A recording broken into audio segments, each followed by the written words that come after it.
Welcome back, second video. So today, thought I'd give you a tour around one of my motorbikes. Actually, this is a motorbike I've owned for a couple of years now, probably getting on for 3 years, really since they came out. Husqvarna put some early leaked videos onto the internet about the Norden 901, and I really liked what I saw. They were really cool, and obviously it's all about the adventure seat. So took the opportunity to go and have a look at one when it was at the bike show. I think it was about 2022 now, something like that. Had a look at the bike, had a sit on the bike, and almost immediately wanted one. I owned a Yamaha FZ1 at the time, and while I enjoyed it, it just didn't seem to gel. So I booked myself onto a test ride, took the Norden out, and I was sold. After that point, I couldn't really think about getting anything else. So probably 3 or 4 months after, managed to sort out the cash and bought myself one. Bought myself one of the first ones. So this is the bike behind me.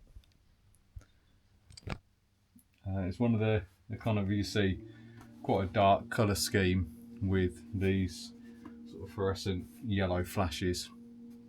And I've done quite a bit of work on it so far. It's probably the bike I've ridden the most out of any motorcycle I've owned, really, because it's that kind of adventure bike. It's fantastic for not only blatting down the motorway and getting to a destination, it's a really good A and B road bike.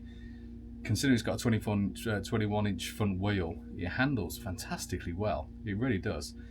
And then, of course, you can jump on a green lane and do a green lane with it, and it's equally as good on a green lane as it is on a twisty A and B road.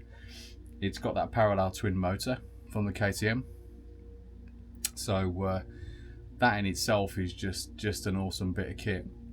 Revs really well, pulls really strong, and because of that, you kind of want that nice enduro feel, bottom end, nice torquey kind of response.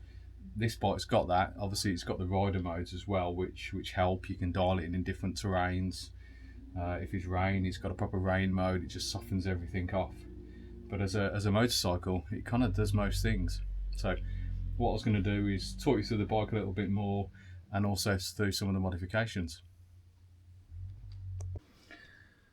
So we might as well start somewhere. So let's start at the front. Front wheel, standard front wheel, discs, leg shields. I've had these are on the bike originally, but it did have a smaller overhang mud guard from here, which kind of just sat over the top of the tyre. So what I did is I removed that, and I trimmed the leg guards down to remove it. Made sure I got sufficient bracing on the legs still, and then put this guard in. So I think this guard was off something like the Husqvarna 701. It's got an impression at the top here because you've got your brake lines that run just under there. Might be a little bit difficult to see, but you need the relief in the guard in order just to take the brake lines. So that guard fits it perfectly. This has got, just at the front, just to help keep some of the muck off the engine, this is the standard Husqvarna one, so nothing out of the ordinary. You can see the pipes have coloured up underneath, but it just helps keep some of the muck off. Just moving back a little bit, these are the original aluminium guards. So these are, if you're unfamiliar with the Norden and the 890 range, this is the fuel tank.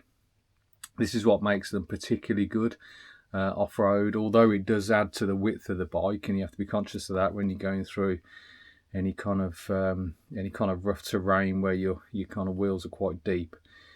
But what it does do is keeps the centre of gravity really low, and that really aids the feel of the bike. So it's quite a nice thing. These originally come silver. I just had them removed and powder coated, again just to kind of fit in with that black aesthetic of the bike. Moving back, I actually tried a number of motorcycles before I bought this one, including the Yamaha T7, and I found the T7 to be a really nice bike in terms of foot position and handlebar position, probably actually a slightly better off-roady feel. Now this one wasn't quite so good, but actually felt much better on road. And actually, if I look at the percentage of time that I'm going to be doing on road versus off road, this bike definitely made sense, and the extra power. But we can see here I've actually fitted some aftermarket foot pegs and also a rear brake lever, just a slightly wider pad. So these actually drop the footrest down by about an inch, which is cool because, again, it just helps. I'm a little bit of a taller rider, just helps to kind of fit you in. Moving up to the bars, things have stayed relatively as you'd expect, nothing too untoward. Aftermarket set of mirrors. Apparently a lot of the buffeting that you face comes from the mirrors, so I tried these set. Does feel better than the original mirror setup, so I gave them a go. I also bought a set of bark busters, fitted these, and obviously just popped the Husqvarna logo on. Again, apparently quite a lot of the buffeting you can face is from your handguards, so these are better. Obviously braced, metal braces inside, the originals aren't, so that kind of helps. I mentioned buffeting. When I first rode the bike, it wasn't too bad, but I did notice it.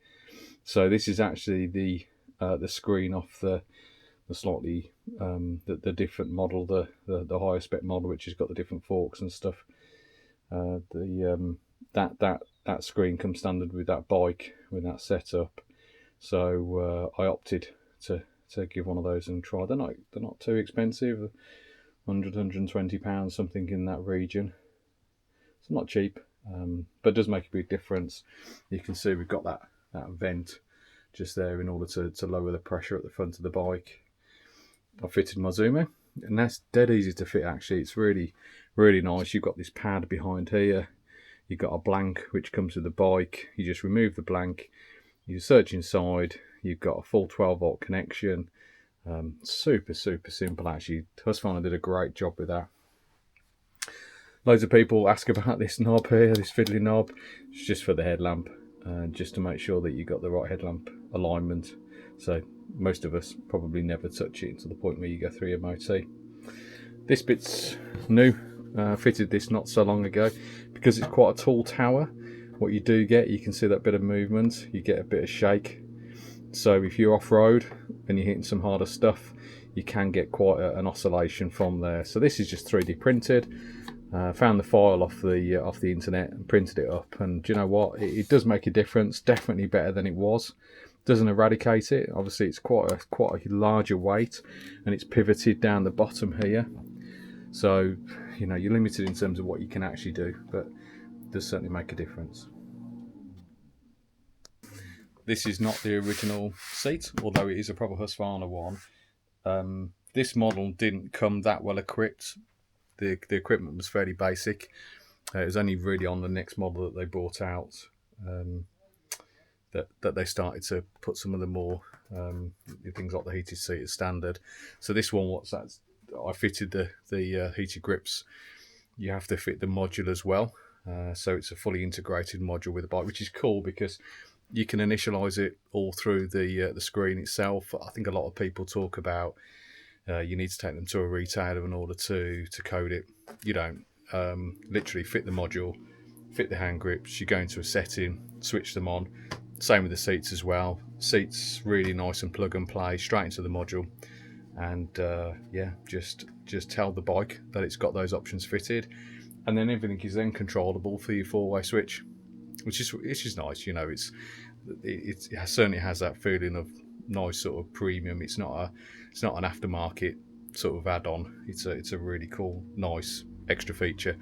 And the heated seat, don't use it an awful lot, but when I do, it's kind of worth its weight in gold. If you're low temperatures and you just want to put a bit of warmth back into your body, especially when you're travelling at speed, heated seat definitely makes quite a difference. I think it's because the contact patch that you've got on. I'm not saying I've got a big bum, but it definitely helps.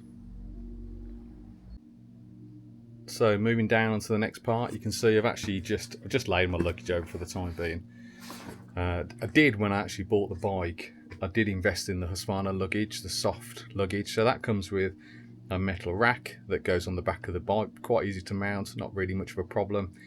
And then the kind of soft, almost kidney shaped luggage that goes on the side of it. Now what I found is while it was good and it got some good capacity to it, a lot of people do talk about the stitching breaking. Now that hasn't happened on mine, the stitching's still okay, but what I did find is it makes the back of the bike quite wide. For most people, if you use it on the road, not so much of a problem, but when I was using it for green lanes and I'd put luggage in the back, I was doing an overnight stay, quite easy to clip a gate post when you're going through, and because they're metal mounted, but all plastic clips holding it on, really conscious that it was just going to rip one off. So opted to go for the Krieger setup. It's really nice material. If you've got Krieger on your bike, you know the kit, fully waterproof, and you just buy the little accessory here which sits over the back of the bike, attaches down here. It's not clipped on at the moment, just attaches down here. You get all the bits and bobs with it required. So this is where the pillion feet rest goes. They just stick out the side here. I've removed those, I don't take a pillion.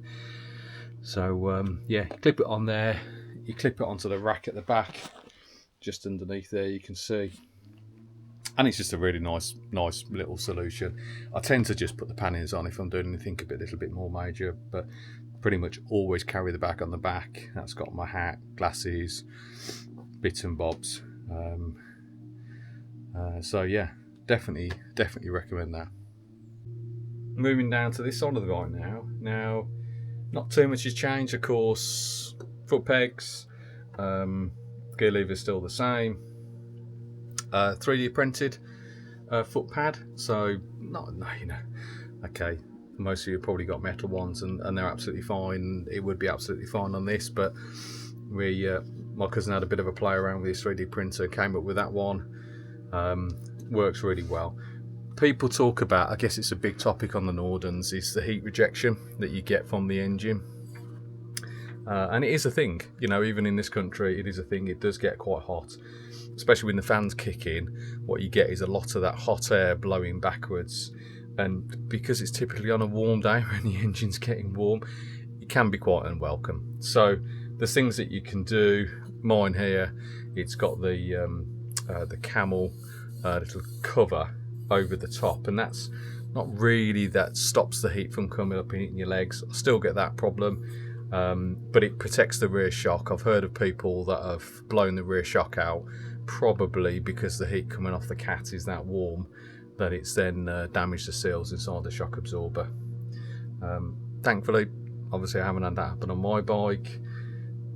Looks trick. It's kind of like a nice sort of graphite-y powder coated sort of colour to it, fitting well with the bike. You can't really tell it's there, but it might be doing a job. I guess hard to tell. Again, if you're not familiar with these, this is the rear adjuster. So the suspension system on this particular model is quite basic. You've got no preload on the front springs, but you've got compression, rebound, damping. That actually makes quite a big difference on the road. The front suspension is really good. You don't really notice a problem with it. With the rear, only really when you get off-road, when you start in some of the bigger kind of whoops, jumps, that kind of thing, sometimes you find in the green lanes, then it starts to struggle, and I've had it bottom out quite a lot of times.